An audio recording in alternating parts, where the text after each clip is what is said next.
영상으로 함께 예배하시는 모든 성도님들과 가정 가운데 하나님 평강히 함께 하시길 축복합니다. 우리 함께 말씀 보도록 하겠습니다. 예레미야 52장 1절에서 3절 말씀입니다.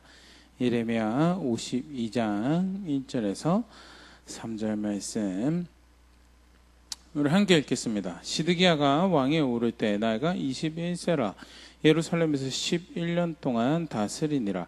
그의 어머니의 이름은 하무달이라 림나인 예레미야의 딸이더라.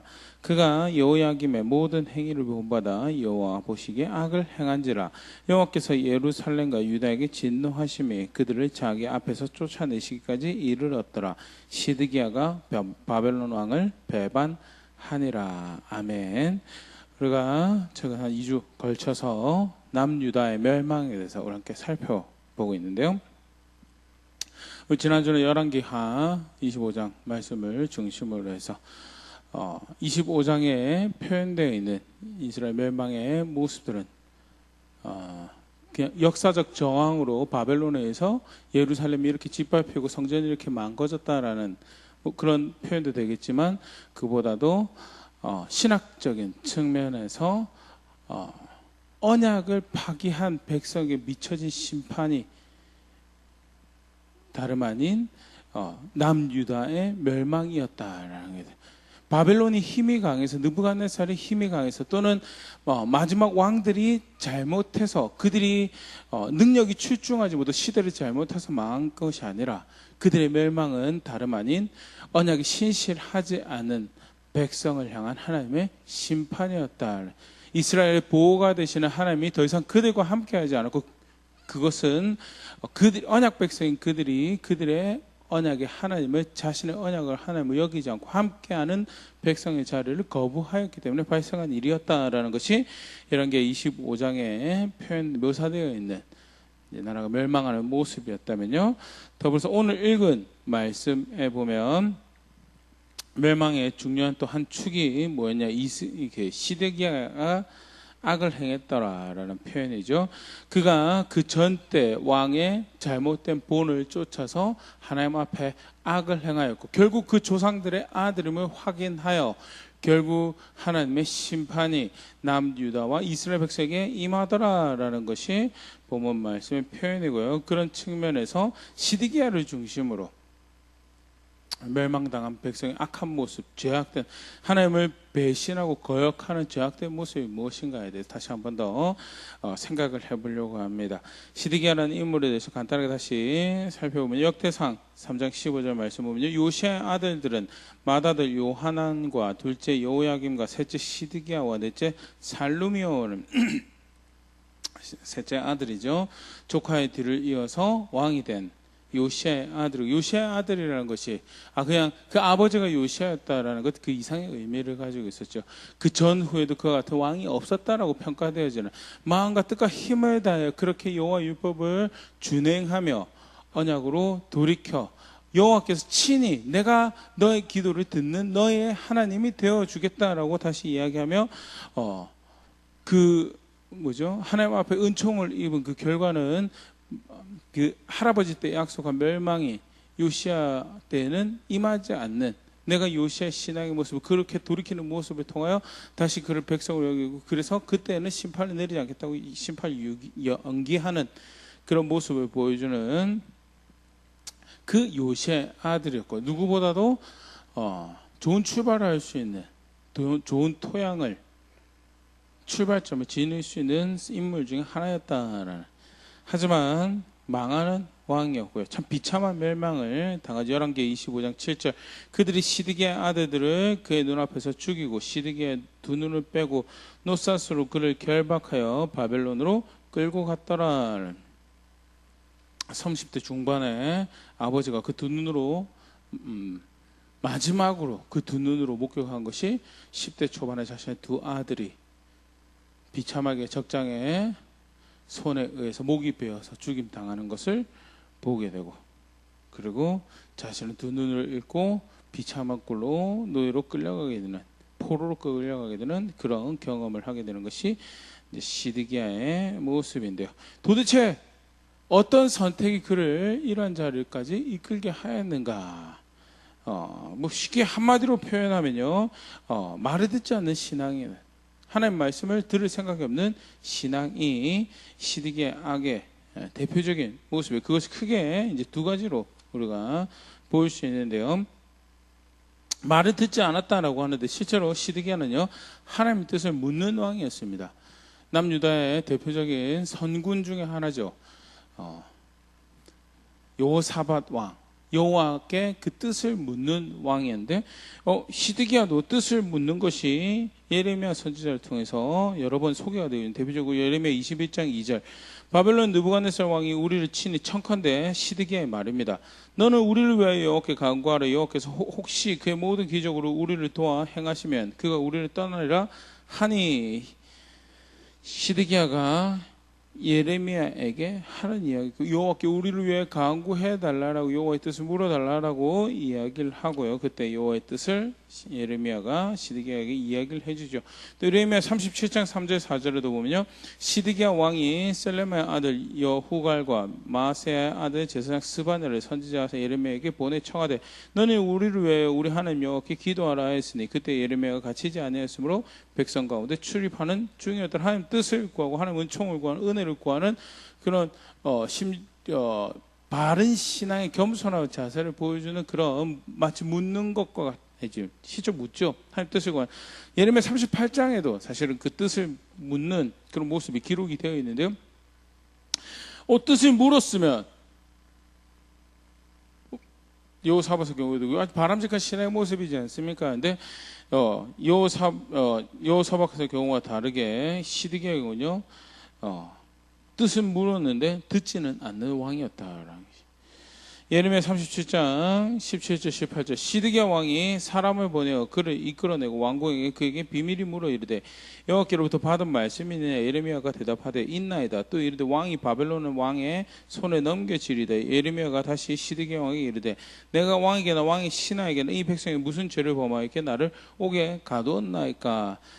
하나님께서 주신 말씀을 물어놓고 그것을 대답하는 예레미야를 옥에 가둬놓는 그런 결정을 하고요.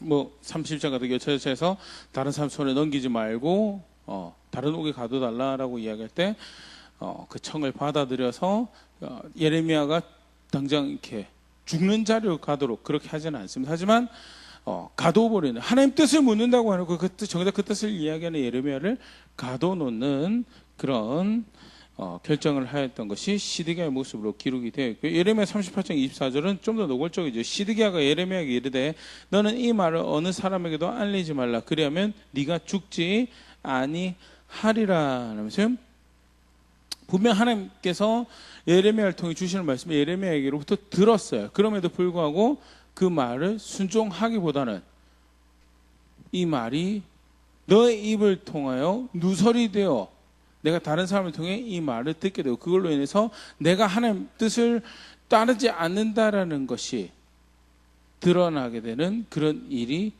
발생하지 않는다면 내가 너를 살려줄 터인데, 그런 일이 발생하면 너에게 내가 해를 입힐 것이다라고 위협을 가하는 그런 이야기를 듣지 않았죠. 그러면 왜 듣지 않았는가?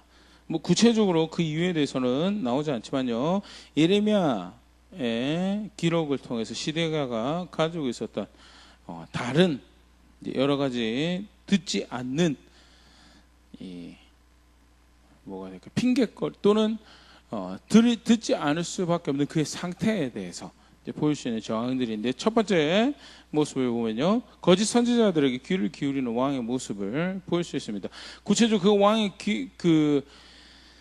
귀를 기울였다라는 것이 이제 묘사가 되지는 않지만요, 거짓 선지자들을 허용하고, 또 예레미야 선지자를 통해서 많이 지적되는 동시대의 모습이죠. 거짓 선지자들을 허용하여서 그들의 말에 오히려 귀를 기울이는 그런 안타까운 모습이. 예레미야 28장 15절, 선지자 예레미야가 선지자 하나냐에게 이르되 하나냐에 들으라. 여호와께서 너를 보내지 아니하셨거늘 네가 이 백성의 거짓을 믿게 하는도다. 하나냐가 거짓으로 예언합니다. 느부갓네살 왕의 그 전때 끌려갔던 포로들이 2년 만에 다시 돌아올 것이고 느부갓네살이 우리에게 메었던 멍에가 끊어질 것이고 그래서 예레미야가 예언적으로 하나님께서 매라고 한 나무멍에를 그가 꺾어버리는데 하나님이 오히려 예레미야를 통해서 그가 꺾어버린 그 나무멍에 대신 금속 멍에를 매게 될 것이고 저 하나냐는 하나님께로부터 오지 않은 거짓을 말하게 하는데 그런 하나냐가 버젓이 활동할 수 있도록 내버려 둔 왕이 누구냐? 그게 시드기야였다는 적어도 그런 말에 귀를 기울였기 때문에 실제로 예레미야가 이야기할 때 들을 수 없는 그런 상태. 이 거짓 선지자가 주는 말이 사실은 달콤하죠. 멸망할 것 같은 그런 상황인데 여호와의 이름을 비미하여서 2년만 더 참고 견디면 망하지 않고 오히려 그가 이전에 잡아갔던 포로들까지 보내줄 것이며 돌려보내줄 것이며 우리는 망하지 않을 것이다라고 이야기하는 뭐 그러면서 더 이제 뭐 양념도 치겠죠. 여호와의 성전이 여기 있다라는 것이 예레미야 전반부에 이제 그들이 했던 거짓말 중에 하나로 이제 소개가 되어 있고 다윗의 나라고 성전이 있고 하나님 함께 하신 상징인 언약궤가 우리에게 있고 근데 함께 하시지 않죠. 그럼에도 불구하고 이런 거짓 선지자들이 버젓이 활동하도록 그냥 내버려 두었던 것이 더더군다나 그의 아버지 요시아랑 비교를 하면요 사실 그런 거짓 선지자들 귀를 기울이고 있으니까 진짜 하나님의 말씀을 들을 수가 없죠.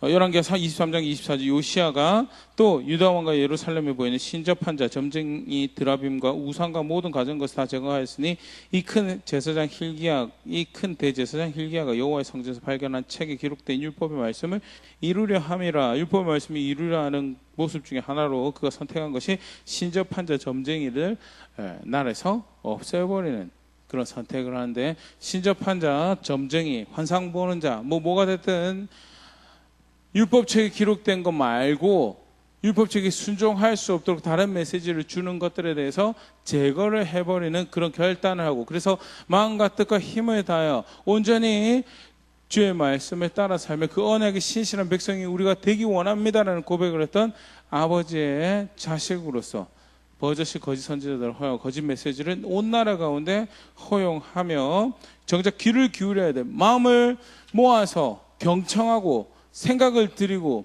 감정을 굽고 의지를 들여서 순종해야 될 하나님의 말씀에 대해서 듣지 아니하기로 결정하는 그런 안타까운 선택을 했고요. 그런 거짓 선지자들을 허용한 것이 듣지 않았던 정황의 하나로 소개가 되어지고 있고요.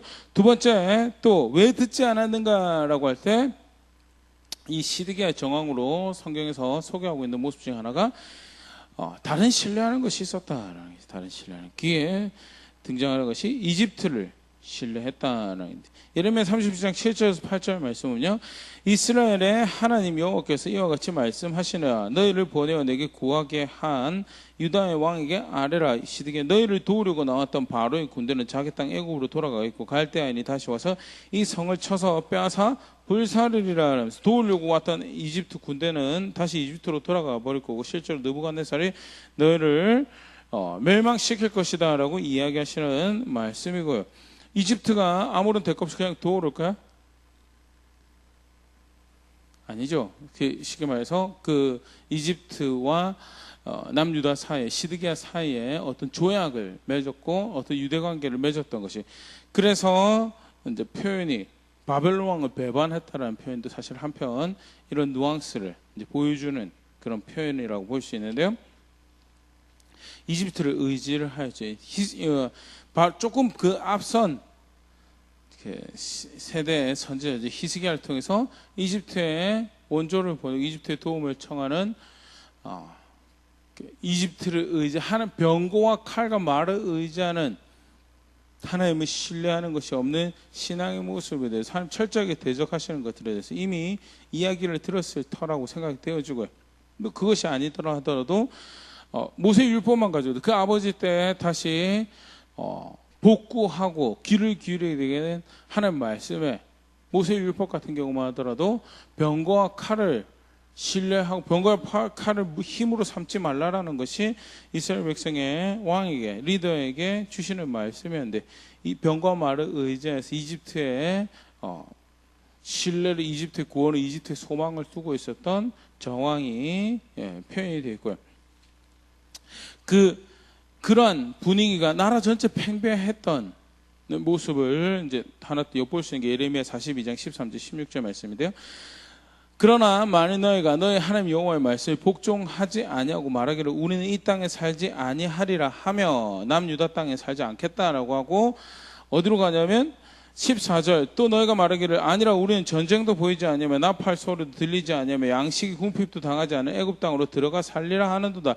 백성들이 이야기하는데 우리는 소망을 이집트 땅에 두고 구원을 이집트 땅에 두고 그렇게 살아가며 이집트가 줄 수 있는 평화를 이때야 우리가 살아갈 것입니다라고 이야기하는 조그만 나라 힘도 없고 이런 나라 나도 보호할 수 없고 우리 가정도 보호할 수 없을 것 같으니 유토피아 같은 소망이 되는 하나님 말고 하나님 있으라는 곳이 아닌데 하나님이 눈과 마음을 두어서 하나님이 그들의 보호가 되고 구원이 되어서 살게 하신 나라가 아닌 내가 내 눈에 보기에 내 마음에 만족이 될 만한 유토피아를 찾아가겠습니다라는 거지. 그게 이집트를 선택하는 거예요. 아주 유사한 이제 그죠? 아브라함 조카 롯이 눈에 보기에 좋은 요단 동편을 향해서 넘어가는 소돔과 고모로 넘어가는 모습 아주 동일한 모습으로 애굽 땅에 들어가서 살겠다라고 하는 것이 남유다의 백성들 가운데 있었고 하나님께서 거기에 대해서 정죄하시죠. 15절 그러므로 너희 유다의 남은 자여 이제 여호와의 말씀을 들으라. 만군의 여호와 이스라엘 하나님 이스라엘 하나님께서 이와 같이 말씀하시되 너희가 만일 애굽에 들어가서 거기에 살기로 고집하면 16절 너희가 두려워하는 칼이 애굽 땅으로 따라가서 너에게 미칠 것이요 너희가 두려워하는 기근이 애굽으로 급히 따라가서 너에게 임하리니 너희가 거기에서 죽을 것이라. 두려워하는 칼이 애굽 땅에 따라가며 피하려고 그 칼을 피하려고 다른 구원을 의지해서 살아가고 다른 소망 만들어서 살아가고 하는 거에서 여기 가면 전쟁을 피하겠지 여기 가면 가난을 면하지 여기 가면 양식을 얻을 수 있겠지. 사실은 하나님 백성이 어떻게 살아야 하나님이 소망이 되고 하나님 구원이 되어서 어떻게 해서든 이른비와 늦은비로 수확하게 하시겠다고 하지 않으셨습니까? 그 약속을 의지하고 어떻게 하면 그 하나님과 함께하는 자리에 있을까라고 언약 백성을 자기 자신을 지켜가며 그 인자하심에 그 은혜로우심에 어떻게 하면 살아갈까 고민하는 게 사실 백성이 구원을 바라는 모습이어야 하는데 그 땅 떠나서 책임질 거 다 외면하고 도망가서 애굽 땅 가서 살면 전쟁도 엇보지 않고 나와 우리 후손이 대대로 평안하게 선진국 가서 살면 되겠지라는 그런 이해가 있었고요. 그만큼 가장 높은 자리에서부터 가장 밑바닥까지 온 나라 가운데 팽배했던 것이 애굽을 이집트를 신뢰하는 그런 정서가 있었고요. 그것은 왕도 다름이 없었고요. 그 왕이 아까 예레미야 37장에서 봤지만요. 어떤 조약을 가지고 이집트를 그러니까 궁극적으로 하나님 말씀을 들을 수가 없었죠. 왜? 다른 손쉬운 방법이 없어요. 하나님 말씀을 순종하고 기다리고 그 은혜를 마음 졸이면서 사모하고 자신을 겸손하게 만드는 그런 싸움을 해가기보다는 조약, 외교적 능력들 같이 하하호 즐거워하고 당장 마음에 만족이 되는 기쁨이 되는 선택들을 만들어가는 거기에 귀를 기울이고 있었기 때문에 하나님 말씀 들을 수가 없죠. 그게 예레미야에 표현되고 있는 시드기야의 두 번째. 왜 듣지 않았는가? 총체적으로 그는 듣지 않는 왕이었는데 하나님 말씀에 귀 기울이지 않는 왕이었는데 왜 듣지 않았는가? 첫 번째는 거짓 선지자를 허용한 나라의 거짓 선지자를 허용한 저는 정황이 있고 두 번째는 다른 신뢰할 만한 다른 소망을 가지고 있었기 때문에 굳이 여호와 하나님께 소망을 두지 않는 그래서 순종할 필요가 없는 그런 상태가 되어버린 것이에요. 세 번째로 우리가 또 시드기야의 모습으로 예레미야 선지자를 통해 표현되어 있는 것을 찾아볼 수 있는 게 사람을 두려워하는 그렇죠. 그래서 사람 비위 맞추고 사람으로 힘과 무기를 삼고 사람의 인정과 사람의 사랑을 무기로 우리 사실 잘 구분해서 이해를 해야 되는데요. 하나님을 존중하기 때문에 사람을 존중하고, 하나님을 존중하기 때문에 사람을 섬기고 이웃을 사랑하고 하는 것들 분명히 발생합니다. 그런데 사람을 의지하기 때문에, 사람을 힘을 삼기 때문에 사람 사랑하고 사람 섬기고 하는 것도 생길 수 있어요. 누가 어떻게 구분할 수 있냐? 결정적인 순간에 하나님 말씀을 누가 존중하느냐의 차이가 확연하게 달라지죠. 어떻게 보면 어떤 순간에는 모양이 비슷해 보일 수 있어요. 그래서 분간이 잘 안 될 수도 있어요. 그런데 분명한 것은 시드기야 같은 경우가 생기면요, 그가 하나님을 신뢰하고 그래서 사람을 존중하고 있었는지, 아니면 사람을 힘과 무기로 삼고 있기 때문에 하나님 말씀을 너무 쉽게 갖다 버리는지에 대해서 대통령이 나는 것이고요. 사울의 경우만 해도 그렇죠. 사람을 두려워했기 때문에 하나님께 순종할 수 없었고요. 사람을 두려워하는 것은요, 성경에서 가장 대표적으로 하나님 경외하지 않는 사람의 상태를 표현하는 모습 중에 하나인데요. 시드기야의 경우도 사실 그런 상태가 이제 표현이 되죠. 예레미야 38장 4절에서 5절. 이에 그 고관들이 왕께 아뢰되 이 사람이 백성의 평안을 구하지 아니하고 재난을 구하오니 청하건대 이 사람을 죽이소서. 그가 이같이 말하되 이 성에 남은 군사의 손과 모든 백성의 손을 약하게 하나이다. 시드기야가 이르되 보라, 그가 너희 손 안에 있느니라. 왕은 조금도 너희를 거스릴 수 없느니라 하는지라. 그러고 나서 사실은 시드기야가 그 사람들이 예레미야를 죽이지 못하도 이제 이 사람들이 예레미야를 끌고 가서 이제 구덩이에 던지고 진창에 빠뜨리죠. 근데 그 왕이 나중에 그 진창에서 빼냅니다. 그러니까 쉽게 말해서 왕은 예레미야가 죽을 만한, 그렇게 죽임을 당할 만한 사람이 아니란 걸 알고 있고요. 오히려 그 다음에 보면 시드기야에게 하나님 뜻을 묻는 것이 동일해서 예레미야 38장에 등장하는 것을 봐서 어찌됐든 그 안에는 예레미야가 하는 말이 하나님께로부터 왔을 수 있음에 대해서 인지하고 있는 그런 마음의 자세. 그럼에도 불구하고 뭐라고 이야기하느냐? 백성들이, 사람들이, 고관들이 와서 예레미야가 항복해야지 삽니다.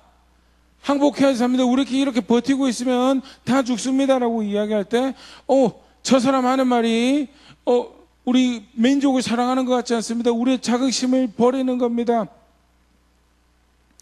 어떻게 저게 하나님 말씀일 수 있습니까? 오히려 지금 필사적으로 싸우는 우리에게 허점을 만들고 마음을 유약하게 만든 그런 악한 선택을 하면 우리가 그를 죽여야 합니다라고 이야기할 때 시드기야가 뭐라고 이야기하냐면 왕도 너희를 어떻게 할 수 없으니 너희가 좋은 대로 하라라고 이야기하는, 아까도 이야기했지만 예레미야의 입술의 말이 단지 사람의 말이 아니라 하나님의 말임을 어느 정도 인지하고 있는 자세가 있지만, 그래도 그것보다 누굴 더 우선을 두었느냐? 고관들의 마음을 만족시키고 백성들의 마음을 만족시키는 것이 그의 우선에 있었다라는 것을 볼 수. 그렇기 때문에 뭐예요? 하나님 말씀 절대 순종할 수 없죠. 그 다음 대목이 훨씬 더 그것이 적나라하게 드러나요. 예레미야 38장 19절에서 20절. 시드기야 왕이 예레미야에게 이르되 나는 갈대아인에게 항복한 유다인을 두려워하노라. 염려하건대 갈대아인이 나를 그들의 손에 넘기면 그들이 나를 조롱할까 하노라 하는지라. 누구를 두려워하냐면 느부갓네살이나 갈대아인보다 누굴 더 두려워한다고 이야기하냐면 항복한 유대인들을. 내가 하나님 말씀 쫓아서 항복을 해버리면, 그러면 같이 항복을 하게 된, 내가 항복을 함으로써 함께 이제 항복하게 된 다른 고관들이, 백성들이 나를 조롱하고 비웃고 멸시하지 않겠냐요. 20절. 예레미야가 이르되 그 무리가 왕을 그들에게 넘기지 아니하리다. 원하옵나니 내가 왕에게 아뢰은 바 여호와의 말씀에 순종하소서. 그리하면 왕이 복을 받아 생명을 보전하시리이다. 그 사람에게 신경 쓸 바 아닙니다. 지금 하나님이 뭐라고 하시는지 거기에 신경 쓰고, 근데 생명이 있는 것이 아닙니다. 왕이여 여호와의 목소리에 순종하고 그래서 그가 주시는 생명을 누리십시오라고, 그가 주시겠다고 보호를 누리십시오라고 간청하죠. 결과는요, 시드기야 듣지 않기로 선택합니다. 왜? 앞에 말한 대로 사람들에서 조롱받기 싫거든, 사람들에서 모욕받기 싫거든, 사람들이 자기에게 뭐라고 할까봐 그거 무서워서 하나님 말씀 순종하지 못할 그런 정황이 성경에 소개되어 있는데 왜 그가 뜻을 묻기도 하는 자세를 가지고 있는데 왜 듣지 않았는가? 거짓 선지자 없애버려야죠. 왜? 마음에 달거든요. 귀에 달거든요. 저것도 말이 되는데 에이 뭐하러 힘들게 이렇게 순종해, 뭐하러 이렇게 고생스럽게 순종해. 우리도 마찬가지죠. 근데 시드기야가 그 거짓 선지자 하나님 말씀에 순종하지 못하도록 하는 다른 메시지를 주는 것들 삶에 계속 허용하고 허락하는 거야. 그래서 결국 듣지 못하는 자리에 있었고요. 이집트를 다른 소망을 가지니까 우리로 치면 돈이, 관계가, 어떤 직장이, 어떤 자리가 그래도 삶을 유지해 줄 것 같거든. 그러니까 굳이 그렇게까지 내가 순종을 해야 될까? 굳이 그렇게까지 순종하지 않아도 이 정도 삶을 살아갈 수 있는데 그럼 어떻게 돼요? 순종하지 않죠. 절박하게 여호와 하나님 한 분만 생명의 주인이고 구원의 소망이지 않기 때문에 결국 들을 수가 없는 자리에 있는 거고, 사람을 두려워하기 때문에, 하나님보다도 사람을 더 두려워하고 있기 때문에 그래서 하나님 말씀 순종하지 못했고, 그래서 결국 듣지 않는 신앙을 보여주고, 그게 여호와께서 말씀하시는 여호와 보시기에 악을 행하는 대표적인 모습으로 시드기야의 경우에 소개가 되어지고 있고요. 또 더불어서 어떤 식으로 말을 듣지 않았는가라고 소개가 되어질 때 이제 예레미야 21장 12절 14절 이런 말씀 등장합니다. 여호와께서 이와 같이 말씀하시느라 다윗의 집이여 너는 아침마다 정의롭게 판결하여 탈취당한 자를 압박자의 손에서 건지라. 그리하지 아니하면 너의 악행 때문에 내가 분노가 불같이 일어나서 사르리 능히 끌 자가 없으리라. 어디서부터 돌이키라라고 이야기하냐면 불의한 곳에서 돌이켜서 아침마다 그 정의를 세우고 탈취당한 자를 압박자의 손에서 건져내는 그 일을 내 아침부터 시작해서 다시 또 출발하고 또 출발하고, 그래서 계속해서 근데 정의롭다라는 말이 계속 말씀 살펴보면서 함께 봐서 알지만 정의롭다는 결국 뭐예요? 법이 있으면 그 법에 동의하는 선택들을 해, 그게 정의죠. 내 마음에 옳은 것을 하는, 이게 좀 의로운 것 같아, 이게 좋은 것 같아, 이게 선한 것 같아, 그걸 선택하는 게 여기서 마찬가지죠. 특히 성경에서 정의롭다는 것은 하나님이 말씀하신 대로 하라는 거예요. 옳고 그런 것을 그 앞에서 죄가 무엇인지를 그렇게 분별하고 이야기를 하는 것이, 돈이 많다고 해서 가난하다고 해서 편들어주고 재판의 정의를 굳게 하는 것이 아니라 말씀하신 대로 판단하고 말씀하신 대로 판결하여서 죄는 죄가 되고 악은 악이 되고 선은 선한 것이 되고 거룩한 것은 거룩한 것이 되는 것이, 그게 정의로운 거고요. 하나님께서 어디에서 돌이키라고 하면 불의에서 돌이켜서 정의롭게 돌아오라고. 그러지 않으면 악행 때문에 내 분노가 불같이 일어나 사람이 능히 끌 자가 없다라는 말은요, 현재 지금 어떤 상황에서 불의를 행하고 있는 자리에, 이게 사실은 말을 듣지 않는 거예요. 하나님 말씀 듣지 않는 대표적인 모습을 성경에서 뭐라고 표현해요? 불의하다라고요. 정의를 잃어버린 거죠. 권리 존중하지 않고 생명 존중하지 않고요. 순결한, 다른 사람이 순결한 거 존중하지 않고요. 지금 이야기 들었던 분이 다 십계명에 나오는, 다른 사람이 생명을, 살인하지 말라는 계명으로 다른 사람의 생명을 존중할 것, 다른 사람이 해를 입지 않도록 존중할 것, 간음하지 말라는 것에서 나의 순결을 존중하고 다른 사람의 순결을 존중하는 삶을 살아갈 것. 그것은 모든 게 사실 다 해당이 되죠. 시간도 그렇고 나의 돈, 자원을 사용하는 것도 그렇고요. 뭐 더 사소한 걸로는 치면 복장 같은 것도 그렇고, 나의 순결을 지켜가고 상대방의 순결을 지켜가는 자리에 있으라. 나의 권리를 지켜가고 동시에 다른 사람의 권리도 도둑질하지 말라. 거짓 증거하지 말라. 그게 사실 대표적으로 직접적으로 정의로운 것에 대해서 명령하시. 욕심 쫓아가지 말고 그렇게 정의로 의로운 삶을 살아가는 것이 하나님의 백성의 삶이다라고 이야기한 거예요. 결국 사실은 불의하다라는 기본적인 하나님의 말씀 따르지 않고 있었다라는 것을 보여주는 거예요. 그게 시드기야가 하나님 말을 듣지 않았음에 대해서 또 다른 표현으로 성경에서 묘사하는 거죠. 13절 여호와의 말씀이니라. 골짜기와 평원 바위의 주민아 보라, 너희가 말하기를 누가 내려와서 우리를 치료 누가 우리의 거처에 들어오려 하거니와 나는 너의 대적이라 하면서 여호와의 성전이 우리와 함께 있고 다윗의 왕이 우리와 함께 있고 아브라함이 우리의 조상 여호와 우리 하나님이다라고 이야기하는데, 그래서 누가 우리를 대적할 거야 하는데 하나님이 뭐라고 하시냐? 내가 너의 대적이다. 왜? 그들이 하나님 대적했거든. 그들의 불의로, 그들의 거룩하지 않음을 한 대적에서 내가 너희의 대적이 될 것이다. 14절 내가 너의 행위대로 너를 벌할 것이요 내가 또 숲풀에 불을 넣어 그 모든 주의를 사르리라. 여호와의 말씀이니라. 행위대로 벌하는. 그래서 하나님은 정의로우신 분이신 거예요. 정의롭지 않은 자신의 백성에게 안타까운 마음으로 심판하시는, 왜? 자신은 정의로운 하나님이시다. 그래서 행한 대로 너희를 갚아주실 거에 대해서 이야기를 하시는 거고요. 정의를 잃어버린 왕이 시드기야였고요.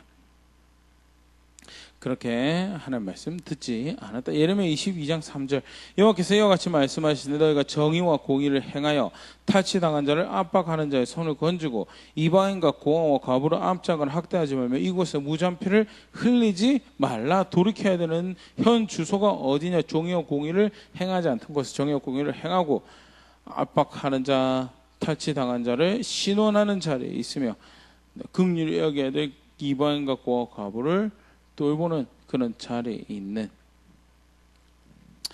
그토록 정의를 잃어버렸고요. 하나님 말씀에 버린 대표적인 그런 자리에 있는 여러 가지 모습들로 시드기야의 악에 대해서 간단하게 다시 살펴봤는데요. 하나님 뜻 묻는 것 같습니다. 마치 여호사밧이 순종하려고 정말 그 뜻을 마음 깊은 걸 사모하여서 선택하려고 묻는, 심지어 어떤 학자들은 그렇게 표현합니다. 그가 물었던 것은, 그가 예레미야에게 하나님 뜻을 물었던 것은 실제로 예레미야를 통해서 하나님 뜻을 알기 위해서 물었던 것이 아니라 예레미야 뜻을 확인하면서 예레미야가 자기에게 동조해 주기를 바라는 마음에서 물었던 것은 아닐까라고 그렇게 추정하는, 그만큼 묻는 것과는 상관없이 선택했던 왕이었고요. 또 어떤 학자는 그렇게 표현합니다. 이제 그가 여러 번 묻는 모습을 보여주는 그런 일종의 유약한 마음 상태죠. 근데 열이다라고 하는 게 성경에서 사실은 하나님 말씀 앞에서 열이고 하나님 말씀 앞에서 그 마음이 연한 것은 칭송이 되어지는데요. 줏대 없는 거, 신념이 없는 거, 어디에 생명을 걸고 어디에 소망을 걸어야 될지 그 기준이 불명확한 거, 그거는 사실은 필요 없는 두려움을 가지는 거고요. 신앙이 없는 불신앙과 같은 거고요. 다른 계산이 사실은 첨가되어 있는 하나님 말씀을 그대로 받아들이지 못하는 이 자세에 대한 모습이죠. 그런데 시드기야가 그랬던 것은 아닌가라고 그렇게 추정을 하게 되는데요. 안타깝지만 철저히 그는 듣는 왕이 아니었다라는 것에 대해서. 마지막 그러면 우리가 오늘 시드기야의 모습에서 다시 분명히 확인해, 하나님 미워하신 악이 무엇인가? 하나님 말씀 듣지 않는, 하나님 말씀 듣지 않는. 반대로 그러면 그에게 은혜를 입을 백성이 은혜를 구한다라고 한다면, 하나님의 은총 가운데 그 조상들을 구원해내시고 건져내시고 공급자가 되시고 인도자가 되셔서 그 40년의 광야의 여정에서도 백성들을 보호하셨고 인도하셨던 그 여호와 하나님을 나 하나님을 알기 원하면, 그 하나님과 함께 원하면 그의 은혜 가운데 인자하신 가운데 자비하신 가운데 거하길 원합니다. 그렇게 그 하나님의 은혜를 구하는 모습은 그러면 실제로 뭘까? 쉽죠. 반대의 경우를 생각하면 되는데요. 그런 말씀 대표적으로 보여주는 게 이사야 58장 4절에서 7절이죠. 기뻐하는 금식에 대한 말씀인데요. 58장 4절 보라 너희가 금식하면서 논쟁하며 다투며 악한 주먹으로 치는도다. 너희의 오늘 금식하는 것은 너희의 목소리를 상달하게 하려는 것이 아니니라. 금식하는데 금식하는 이유가 뭐냐? 자신들의 마음을, 자신들의 목소리를 여호와께 상달하게, 여호와께 우리 기도를 들어주소서라고 하려고 하는데 정작 금식하면서 밥 한 쌀 굶고 있는데, 굽기는 끊어서 몸이 연약해져 가는데, 그러면서도 악을 행하며 다투는 그런 모습은 그것은 그 은혜를 구하는 게 아니라 그거는 목소리를 상당하게 하려고 하는 게 아니다. 그러면 무엇이 그에게 목소리를 상당하게 하는 은혜를 구하는 모습이 그게 이제 그 다음에 5절 그렇게 표현해요. 내가 기뻐하는 금식이 되게 이건 내가 기뻐하는 금식이 아니고 어찌 사람이 자신의 마음을 괴롭게 하는 날이 되겠느냐. 그거는 아무리 굶어봐라 내가 그걸 듣겠느냐를. 그의 머리를 갈대같이 숙이고 굵은 배와 재 펴는 것 같이 그것을 어찌 금식이라 하겠느냐. 여호와께 연락되는 날이라 하겠느냐. 예. 머리를 갈대같이 숙이고 겸손의 모습이죠. 굵은 배와 재를 펴는 것도 애통하는 모습이죠. 아무리 그렇게 해서 굶고 해도 그게 그 은혜를 구하는 게 아니다라는 거예요. 아니 그 뭐가 은혜를 구하는 건데 굶었잖아요. 배가 고픈데요. 굶었는데 백날 천날 그렇게 해봐야 내가 그게 내가 듣겠느냐. 그게 지금 이사야 58장 4절 5절 말씀이. 그러면서 6절에 내가 기뻐하는 금식은 내가 듣는 목소리는 이게 진짜 나에게 은혜를 구하는 거다라는 말씀은요. 6절에 흉악의 결박을 풀어주며 멍에의 줄을 끌어주며 압제에 당한 자를 자유하게 하며 모든 멍에를 꺾는 것이 아니겠느냐. 의를 행하는 것이고 긍휼히 여겨야 될 자를 긍휼히 여기고 자비에 베풀어야 될 자를 자비를 베풀으며 다르게 표현하면 이게 사실 말씀대로 말씀 안에 다 들어있죠. 의를 행하는 것도 들어있고요. 긍휼이 어떤 게 긍휼로 여기는 겁니까? 자기 마음대로 긍휼 치근 지심 가지고 움직이는 게 긍휼을 행하는 게 아니고요. 긍휼히 여기는 것도 은혜를 베푸는 것도 자비를 행하는 것도 말씀 따라서 가는 거죠. 그게 하나님 백성 살아가는 거예요. 우리 사실 많이 살펴볼 거예요. 오늘 거기 보내서 더 보지는 않을 텐데요. 흉악의 결박을 풀어주며 멍에의 줄을 끌어주며 압대당한 자를 자유하게 하며 모든 멍에를 꺾는 것이 아니겠는가. 이거 그냥 착하게 살라는 말씀 절대 아닙니다. 하나님 말씀 따라 살아라는 거죠. 그러면서 또 줄인 자에게 내 양식을 나눠주며 유리하는 빈민을 집에 들이며 헐벗은 자를 보면 입히며 또 내 권력을 피하여 스스로 숨지 않은 것이 아니겠느냐 하면서 의를 행하고 정의를 펼쳐가며 나아가서 긍휼히 여길 자를 긍휼히 여기고 구제해야 될 자를 구제하고 자비를 베풀 자를 베풀며 말씀 따라서 하나님 앞에 의롭게 살아가는 것. 그게 다름 아닌 기뻐하는 금식이다. 그게 너의 목소리를 정말 네가 나에게 은혜가 필요해서 간구하느냐. 그러면 내가 바라는 거 하라고. 사실은 신명기 10장에 등장하는 여호와께서 바라시는 것은 똑같은 맥락이죠. 그거 아무것도 하지 않고 쫄쫄 굶고 아니면 우리는 이것이 여호와께서 받으시는 예배일 것 같습니다. 예레미야 시대도 마찬가지죠. 열과 정성을 다해서 예배 드려요. 그러면서 은혜 구해요. 안 된단다. 그것이 내게 무슨 의미가 있느냐.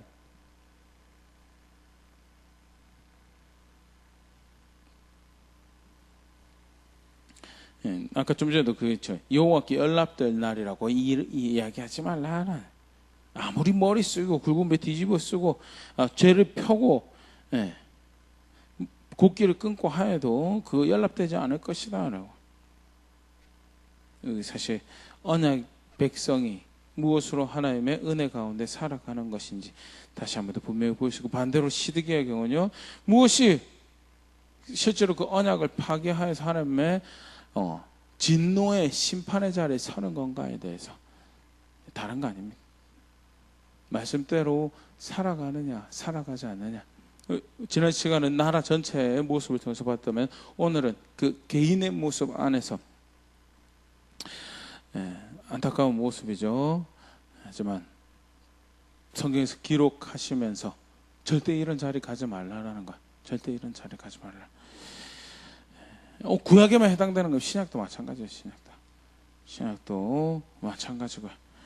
예수님 말씀 따라 살아가는 것이 그게 예수님 믿는 거죠. 백날 천날 말로만 믿는다고 하고 성경 많이 봐야죠. 기도 많이 해야죠. 그런데 실제로 순종하고 사는 게 하나도 없어요. 예배 출석은 열심히 해요. 그런데 예수님 말씀 따라서 하고 정말 그를 존중하는, 그래서 그와 내가 다른 거 다 놓쳐도 예수님 한 분만을 놓치고 싶지 않습니다라는 그런 열망보다 어떤 종교적 행위로 모든 걸 다 채워 넣어요. 스스로 속이는 거죠. 안타깝지만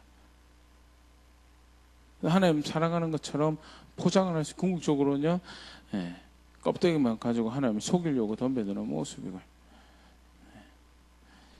궁극적으로 순종할 수 없었던, 여러 가지 이유를 핑계 순종할 수 없었던 시드기의 모습과 별반 다르지 않는 신앙의 모습이다라는 것. 오늘 말씀 다시 한번 돌아보면서 나는 어떻게 구원의 하나님을 신뢰하고 그에게 생명이 있다라는 고백들을 만들어가고 있는가 한번 돌아볼 수 있으면 좋을 것 같습니다.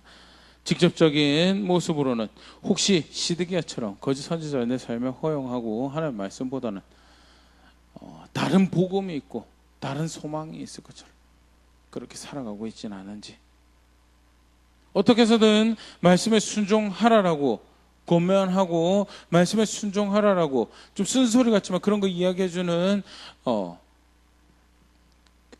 신앙의 형제 자매들도 매체도 될 수 있을 거고요. 그런 것보다는 이렇게 한번 보겠습니다, 저렇게 쉬운 여러 가지 성경적인 것처럼 하면서 궁극적으로 순종하는 것보다는 몇 가지 계책으로 하나님 백성의 삶 살아갈 것처럼 이야기하는 그런, 혹시 그것이 내가 내 삶에 허용한 거짓 선지자들은 아닌지 그런 것들 한번 돌아볼 수 있으면 좋을 것 같고요. 이집트를 신뢰해서 칼과 병거와 다른 무기들을 신뢰해서 궁극적으로 하나님 말씀을 신뢰한 존중하고 순종한 자리에 있지 못하는 모습이 혹시 내 삶에는 없는지, 사람을 두려워해서 사람 섬긴다고 하나님 섬기지 못하는 그런 모습. 하나님 섬기면 사람 섬겨야 됩니다. 그거는 당연한 모습이죠. 그런데 그 주객이 너무 쉽게 전환이 되는 거예요. 사람 섬겨서 사람 따라가느라고. 그래서 무엇이 옳고 그른지를 이야기를 못 해주면요, 그럼 서로 다 죽이는 거죠. 혹시 그런 자리에는 없는지 그런 모습도 같이 한번 생각해 볼 수 있으면 좋을 것 같고요. 하나님 살아계시기 때문에 악을 악이라고 하십니다. 반대로 하나님 살아계시기 때문에 선을 선이라고 하시고 의를 의라고 하시고요. 그로 인해서 손해보는 것, 땀 흘리는, 갈등하는 것, 고민하는 것 다 가치없는 싸움이 아니고요, 하나님을 존중하고 하나님을 선택해 가기 위한 신앙의 싸움이라고. 무엇보다도 그런 고민과 갈등은 십자가의 복음이 죽기까지 순종하셔서 구원의 기쁨의 소식이 된 그 십자가의 예수님이 구원임을 고백하는 신앙 고백의 현장이다라는 것에 대해서 오늘 말씀 다시 한번 돌아보면서 교회로 성도로 걸어갈 길에 대해서 또 분별해서 볼 수 있는 그런 자리에 있을 수 있으면 좋을 것 같고요. 더더군다나 우리 요즘 교회 성적표를 적나라하게 받아들고 있는 시기에 다른 사람의 이야기가 이제 물론 안타까운 모습이죠. 목사로서도 거짓을 고하여